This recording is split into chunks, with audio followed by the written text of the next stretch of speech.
Let's talk about what we were just talking about. You wrote a book with a guy about drug dealing, and he was going to come on wearing a mask. Yeah, he wanted to come on wearing a Barack Obama mask, actually.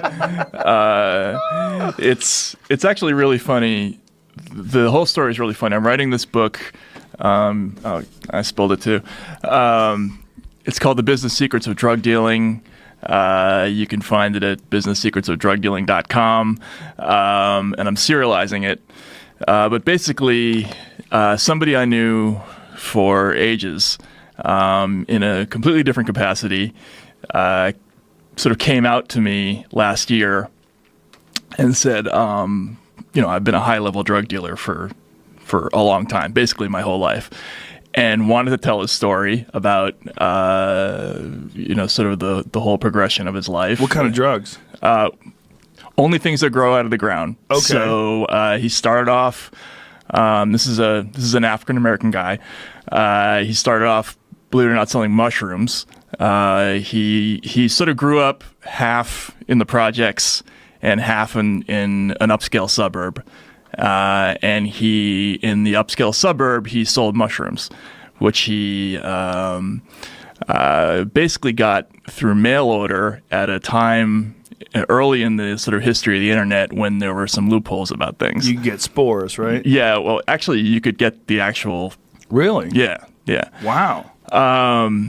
So he ends up having this whole career, and he wanted to sort of explain to me what the rules of the game were, and do sort of a book version of the 10 Crack Commandments.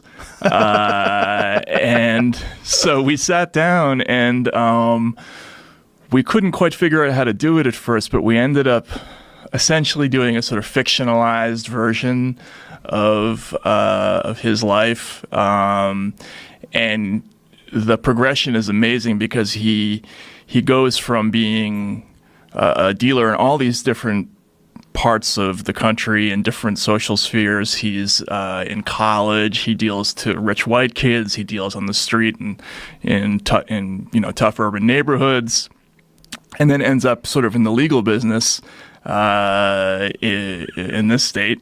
And as a lawyer? No. He legal marijuana. Yeah. And so he's describing that world, which is not.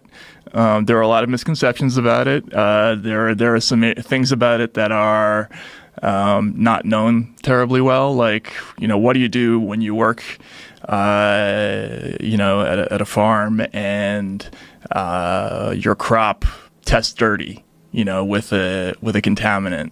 Well, not everybody just throws it away. A lot of that stuff ends up shipped across country, goes to other markets. And he sort of describes a lot of this. Like, what kind of contaminants would that be? Like fungal or pesticides? like a fungus, something like that. There are labs that basically have to clear, from what I understand, that have to clear each of the crops. And there are situations where there's a whole bunch of crop, and you got workers that have to be paid, and what do you do with it? And the legal market isn't big enough to accommodate all the stuff that's grown, and so there's sort of still kind of a black market that goes on, and he describes this, and but even before that, it's just a fascinating book about all the different things that he learned in the course of his career about how to get do the job and not get caught, how to rig a load to drive cross country, how do you do a dummy car. He tells a story about how basically you want 4 cars. You want the guy in the front seat to look like a drug dealer, have a terrible record, drive badly, basically to attract the police. And the third car is the load car. The second car is sort of watching to see if there's cops in either direction, and then the fourth car is basically driving up behind the load car to sort of prevent anybody from seeing the license plate and that sort of thing. And so he just talks about all this stuff, and it's fascinating. And it was a new kind of writing for me because I've never really done anything except straight journalism, and we sort of had to do it in narrative form, and so we're putting it out serially online right now, which is really cool. So you did one of those change the names to protect the innocent sort Exactly. of deal? Yeah. But, or the guilty. Yeah. Yeah. But for the most part, based on facts. Yes. The situations were, let's just say, realistic. Right. Yeah. And his, the observations were that he describes are all, things that he actually learned. The situations were, relatively close to things that actually happened. So, yeah. That's interesting. So that's available now? Mm-hmm. Yep.